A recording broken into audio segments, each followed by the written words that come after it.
Hi everyone and welcome back. In the first session of this week, we are talking about the history of human rights. And that's not just because it's the first chapter in the textbook, but also because it's generally useful and very important to understand the origins of an idea, to understand the context and generally the purchase that it has nowadays. I would argue that this is even more so when it comes to human rights, because one of the ideas underlying human rights is that they are universal. So basically they're existent across space and time. And if that is the claim, then history becomes, of course, the place in which it is being either proven or contested.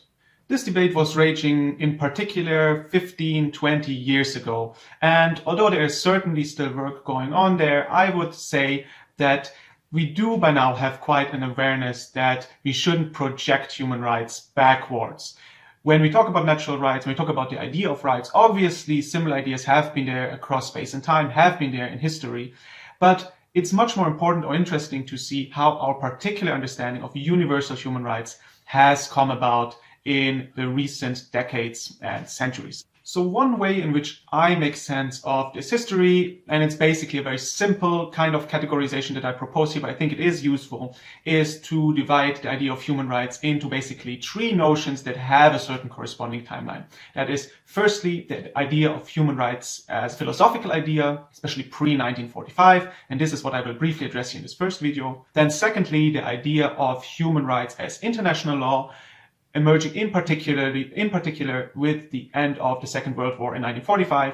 And then finally, the idea of international human rights as a discourse, as a global discourse of emancipation and welfare, which rises in particularly in the 1970s. And I will address this in the third video. As I go through these, I will also be responding to the three reading questions. So in this first video, I will be addressing the first reading question. So to start with, we have human rights emerging as a philosophical idea. And obviously, if you take a step back and think about what human rights actually do or claim, it is basically about the relationship between the governed and those who govern people.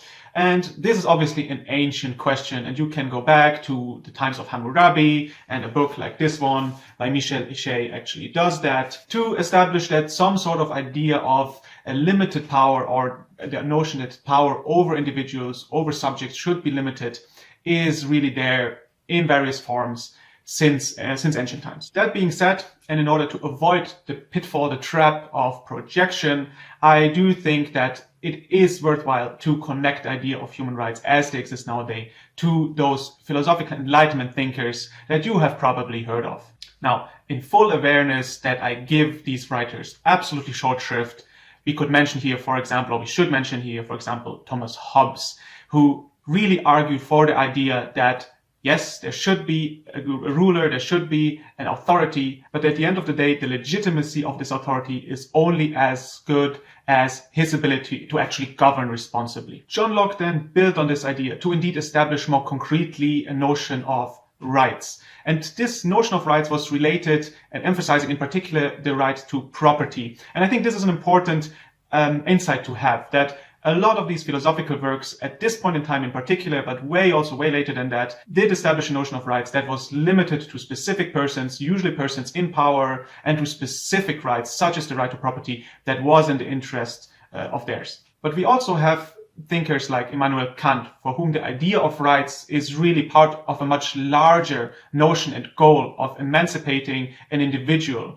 from the sort of oppression that they were experiencing habitually through the feudal system and in the political system in which they were living. So the idea of dignity, autonomy, equality, things that come to be even more important at a later stage and to become even more expressed, already are kind of included in these early philosophical notions of human rights. Now, a German proverb says, paper is patient. So anything that you write on it really does not matter all that much until it becomes translated into action. And this is, in fact, the reason why both the French Revolution and also the US Declaration of Independence are so very important when it comes to the history of human rights. Both of them advanced in quick succession the idea that power shouldn't be used arbitrarily and that citizens, regardless of their status, hold inalienable rights. And what's more, these principles were translated into concrete, positive, as we say, laws. And this includes also quite specific rights that in fact date back to the specific events, such as the freedom of expression or the right to a fair trial. Quite importantly, they also established that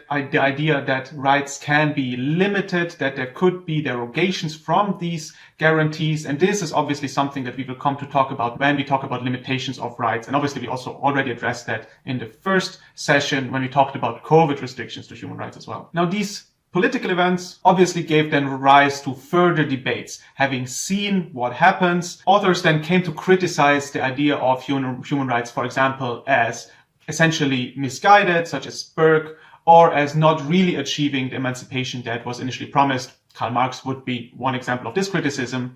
We will be talking about human rights critiques later in this course, but it is safe to say that the debate on the philosophical idea continued to rage past these events and certainly into the 20th and also 21st century. In the second video then, I will be talking about human rights as international law, especially since 1945.